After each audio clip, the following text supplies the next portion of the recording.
El río Alagón va a ser nuestro guía y camino en el recorrido que iniciamos por la comarca extremeña de su valle.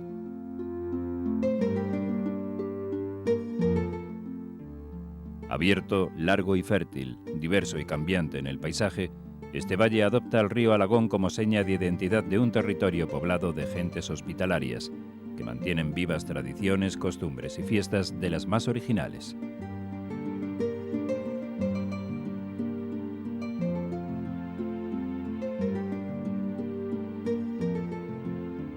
En el norte de la comarca, en el límite con las Urdes y Sierra de Gata, el robledal y el olivar predominan en el paisaje. Abunda la manzanilla cacereña, una variedad de aceituna de gustoso sabor al comerla, cuyo aceite es fino y afrutado.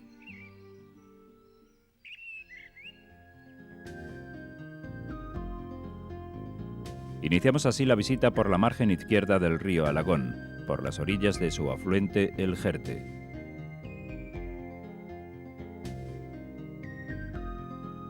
Aquí encontramos las añejas plantaciones de tabaco con sus secaderos, actualmente en fase de reutilización. El agua abundante de la zona produce nieblas bajas entre las encinas, contrastando estos días con los horizontes de cielos limpios y sol radiante.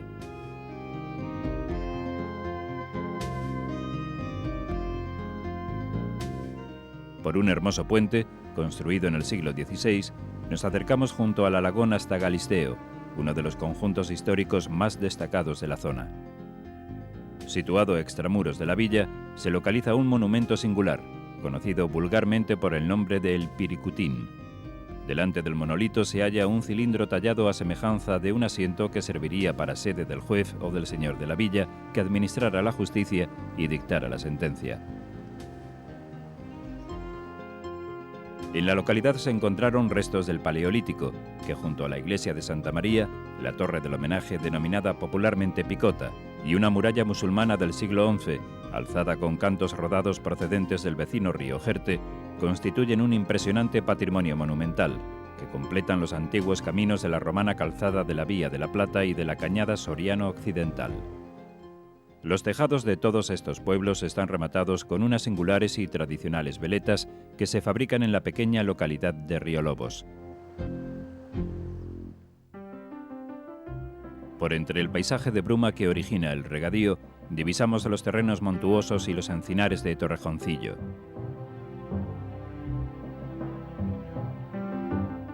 A la fértil agricultura se le suma el potencial de una arraigada cabaña de ganado ovino y vacuno. Prueba de ello son los tinaos, a la entrada del municipio, restos de los antiguos corrales cubiertos en donde se recogían bueyes, cabestros y ganado manso.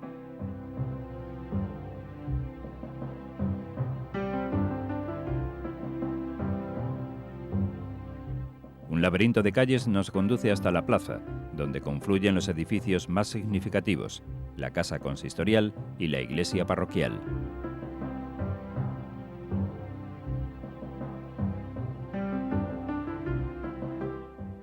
Entre las señas de identidad emblemáticas encontramos la indumentaria tradicional, que se ha conservado hasta nuestros días gracias al aprecio que los pobladores del valle demuestran por su cultura.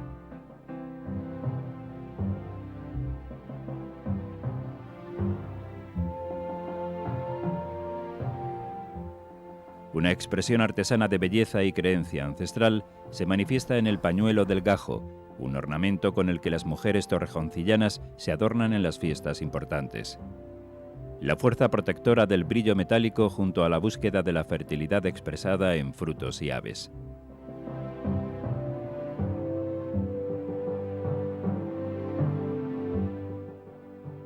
Con la ermita dedicada a San Pedro, los torrejoncillanos intentan equilibrar su exaltada devoción a María Inmaculada, cuya expresión ha sido declarada fiesta de interés turístico.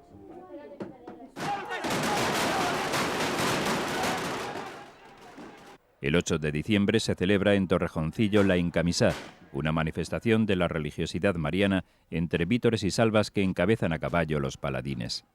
¡Viva nuestra madre! ¡Viva la madre de Dios! ¡Viva la reina de los ángeles!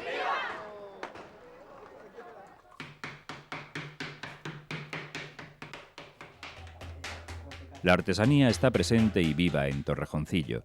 Las familias tinajeras, fabricantes de grandes vasijas de barro cocido y herederas de una tradición que sus integrantes remontan a la época en que los judíos habitaban las tierras extremeñas.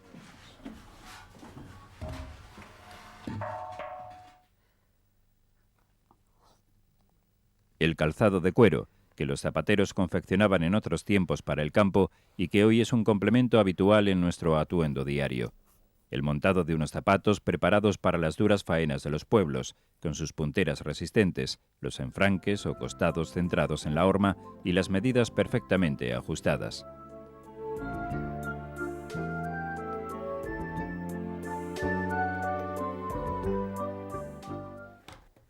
Los manteros, que continúan hilando las manteras bajeras, las roanas, las de tiras según la antigua usanza del tejedor.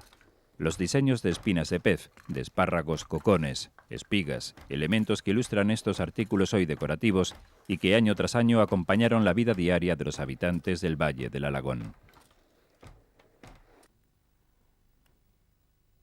Los oribes, artesanos del oro, que mantienen las pautas aprendidas generación tras generación, guardando los diseños ancestrales para las filigranas de las joyas, preparando los hilos estirados en los casquillos.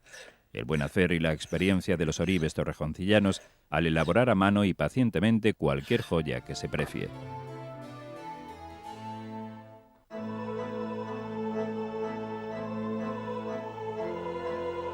A Pedroso de Acín podemos acceder bien por carretera, bien por unos apacibles caminos vecinales.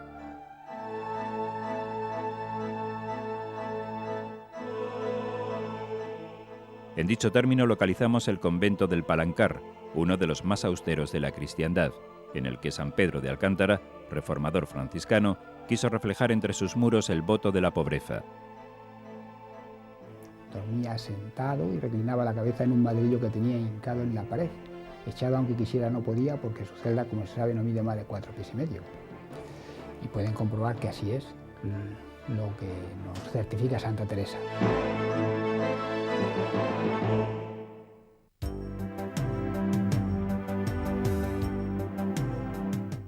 Se alza Portezuelo en un espacio natural privilegiado, en la falda norte de la Sierra de Cañaveral, que nos permite otear uno de los horizontes admirables de la comarca. La belleza natural se aúna con la arquitectura popular y el rigor de las construcciones medievales. En una altura cercana a la población perduran los restos de un antiguo castillo, la fortaleza de la Orden de Alcántara, conocida en el lugar como la Marmionda.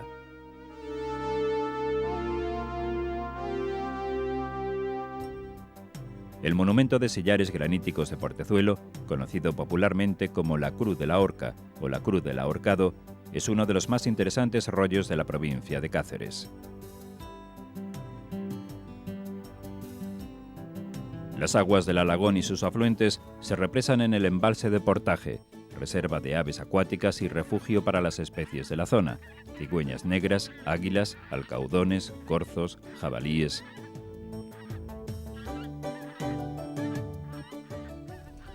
Cachorrilla está cerca del espacio natural protegido de los Canchos de Ramiro, en la Sierra de la Garrapata, que a su vez es zona de especial protección para las aves.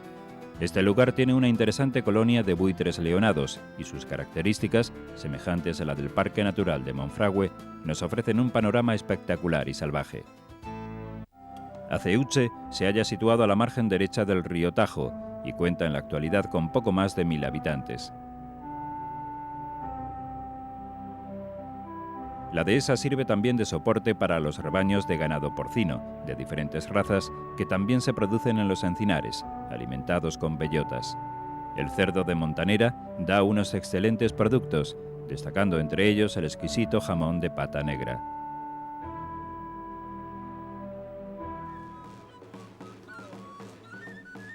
Una de sus fiestas tradicionales es la Carantoña o Carantamula, que se celebra en Aceuche con motivo de la festividad de San Sebastián. Es una de las más singulares de toda la región, por eso está considerada de interés turístico regional.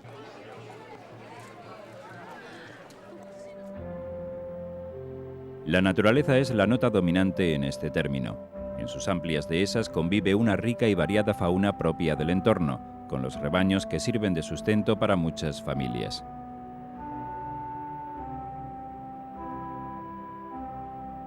En Aceuche, en la cercana ribera de Fresnedosa, penúltimo afluente del Tajo en España por la margen derecha, destaca su importancia ecológica. La economía de Aceuche se basa en la ganadería, abundando las cabras y las ovejas que pastan por la dehesa. De las cabras retintas, que son animales tranquilos y muy adaptados al terreno, se obtiene la materia prima para elaborar los quesos tradicionales, reconocidos por la Unión Europea como alimento tradicional extremeño. Los ganaderos del valle ordeñan sus cabras antes de soltarlas a pastar por la dehesa. En las queserías recogen la leche para elaborar el característico queso, siguiendo un proceso totalmente artesanal, con todas las garantías higiénico-sanitarias. Después de un tiempo mínimo de maduración de 2 meses, los quesos de Aceuche están listos para ser degustados. En la vecina localidad de Ceclavín también han adaptado a las exigencias sanitarias actuales el ancestral proceso de elaboración de quesos. Uno de los usos tradicionales de la dehesa es la cría de cerdos en semilibertad. Las razas autóctonas ibérica negra y retinta, alimentadas con bellotas dulces de la encina y el alcornoque, crían unas carnes de excelente sabor. En la localidad de Ceclavín también se elaboran embutidos siguiendo las tradicionales recetas para conservar la carne de los animales que antaño se sacrificaban en invierno. Ceclavín forma una pequeña península con los ríos Tajo, Alagón y Fresnedosa. A principios del siglo XVI, la reina Juana la Loca le otorgó el título de villa y en 1646, debido a las luchas con Portugal, fue amurallada para evitar que cayera en manos de los lusos. En Ceclavín se localiza el rollo o picota. Su fuste lo forma una columna salomónica de estilo manuelino y el capitel semeja a una revolandera al viento. La iglesia parroquial de Nuestra Señora del Olmo se levantó en el segundo tercio del siglo XVI. En su interior la nave es de amplias proporciones, estéticamente ponderable por la nobleza de granito de que están construidos sus paramentos. En su retablo mayor de estilo plateresco se conservan pinturas anónimas del siglo XVII. El altar se hizo con limosnas de todos los fieles y se concluyó en 1557. Su remate está ocupado por un calvario. Otras obras de interés artístico son un crucificado y una imagen románica de la Virgen. En el exterior de la ermita renacentista de San Antón, construida principalmente en el siglo XVI, destaca su hastial, en el que se abre la puerta de acceso con arco de medio punto. En su interior está el coro elevado, el púlpito y el retablo que ocupa la imagen titular de la ermita. La ermita de San Pedro, situada en el centro del pueblo, está declarada Monumento Histórico Artístico. Construida en el siglo XVII, es de estilo barroco popular. El interior está cubierto con bóvedas de ladrillo, de aspecto más bien rústico, y cuya pobreza contrasta con la relativa riqueza de la fachada. El nombre de Ceclavín procede del romano cella vinaria, que significa bodega de vino, lo que ya da idea de los buenos caldos que se han producido en la zona. Las viejas bodegas familiares almacenan la poca producción que todavía se mantiene. Además del vino, la miel y las almendras obtenidas en la zona son la base de una rica repostería en la que destacan dulces de origen árabe, como mazapanes, roscas y tirabuzones. En Ceclavín se ha recuperado la tradicional cerámica enchinada, apreciada por su sencilla pero profusa decoración. El vivo contraste de las piedrecitas blancas con el color rojizo de la arcilla les da una exquisita belleza y un nombre propio. Otra artesanía rescatada es la filigrana, una técnica de trabajo del oro, la plata y el cobre que ya conocían los egipcios. Algunos estudiosos le han dado una ascendencia céltica o fenicia en nuestro país.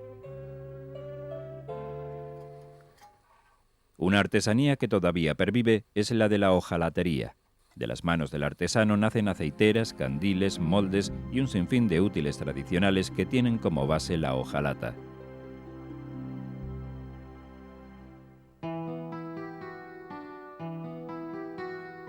Continuaremos la visita por la margen derecha del río, pero antes repongamos energías degustando la sabrosa y diversa gastronomía del Valle del Alagón.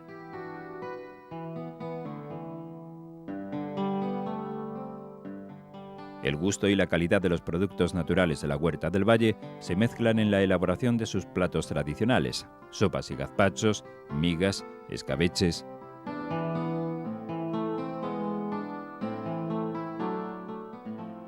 Los derivados del cerdo, tanto los embutidos como los condimentados de manera peculiar, entre los que destacan la prueba, el desayuno de sopa de sangre y pan, la rana, el ován y los guisos de toro, tan presente en la cultura de la zona. Para los postres, la curiosa elaboración y los sabores deliciosos de las floretas, las roscas de baño o los piñonates. Satisfechos el cuerpo y el espíritu, proseguimos nuestro recorrido por el valle. Si visitamos el Valle del Alagón en el mes de diciembre o enero, podemos encontrarnos con algunas de las familias ocupadas en la tradicional matanza del cerdo. Se trata de un ritual en el que colaboran todos los miembros de la familia y que sirve para reponer la despensa de alimentos para afrontar los primeros meses del año. Siguiendo por la margen derecha, el Alagón deposita sus aguas en el embalse de Valdeobispo, un terreno quebrado, repleto de barrancos y peñascos, que en la época estival se convierte en el centro de los deportes náuticos y de la pesca en la comarca.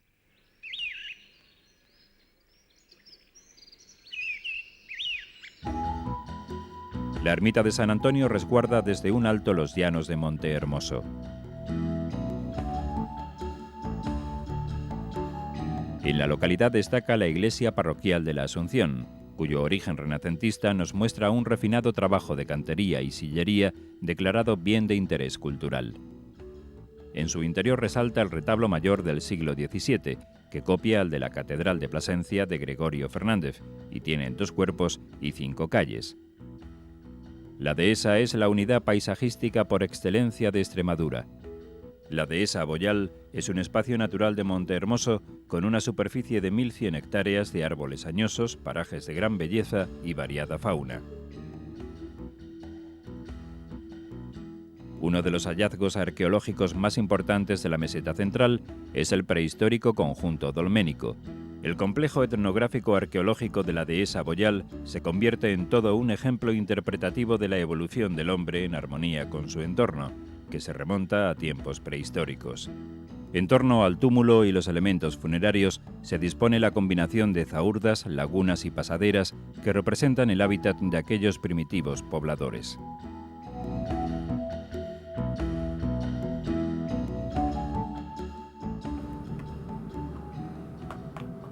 Cuna de oficios ancestrales, sus artesanos elaboran sonoras creaciones como los campanillos, cencerros cilíndricos y toscos hechos con chapa de hierro y cobre que, atados al cuello de las reses, ponen música a los bellos parajes del valle.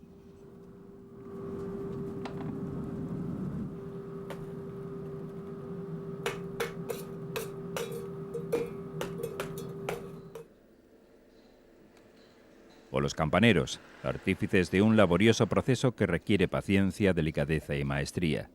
Construcción que comienza por formar con barro los moldes para enterrarlos y rellenar los huecos con bronce líquido.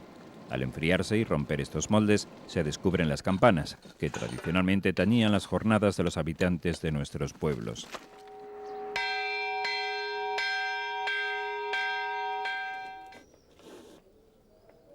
Colleras y albardas, junto a otros aparejos necesarios para el trabajo con las caballerías, todavía continúan confeccionándose en Monte Hermoso. En su buen hacer se combinan los conocimientos transmitidos de generación en generación con la pericia que proporciona una vida dedicada al oficio de albardero.